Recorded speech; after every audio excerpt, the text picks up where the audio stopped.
भंडारा जिले के तुमसर में सड़क सुरक्षा को लेकर पुलिस ने नागरिकों से विशेष सावधानी बरतने की अपील की है। पुलिस निरीक्षक सुभाष बारसे ने कहा कि हर साल सड़क दुर्घटनाओं में कई लोग अपनी जान गंवाते हैं, जबकि कई लोग स्थायी रूप से दिव्यांग हो जाते हैं। उन्होंने नागरिकों से हेलमेट पहनने, सीट बेल्ट लगाने और यातायात नियमों का पालन करने की अपील करते हुए कहा कि थोड़ी सी सावधानी जीवन बचा सकती है। आइए एक नजर डालते हैं उनके विस्तृत बयान पर।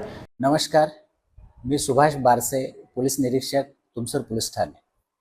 सर्व नागरिकांना विनंती करतो की दरवर्षी रस्ते अपघातामध्ये अनेक जण मृत्युमुखी पडतात, तसेच अनेक जण कायमस्वरूपी अपंग होतात। हे टाळण्यासाठी ट्रॅफिकचे नियम पाळणं अत्यंत आवश्यक आहे। कोणतेही वाहन चालवत असताना गुंगीकारक पदार्थ किंवा दारूचे सेवन करून वाहन चालवू नका।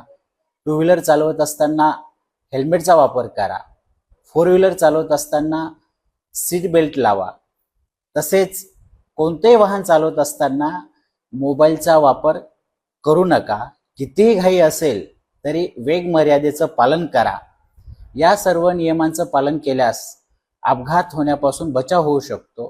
ट्रॅफिकचे नियम हे पोलीस चालन करतात म्हणून नाही, तर आपल्या सुरक्षिततेसाठी, आपल्या कुटुंबासाठी या नियमांचं पालन करणं अत्यंत आवश्यक आहे। नेहमी मनामध्ये एक गोष्ट लक्षात राहिली पाहिजे की घरी आपले कुटुंब आपली वाट पाहत आहे, म्हणून आपल्याला ट्रॅफिकचे नियम पाळायचे आहेत। धन्यवाद। जय हिंद। नागपुर समय के लिए भंडारा से हंसराज की खास रिपोर्ट।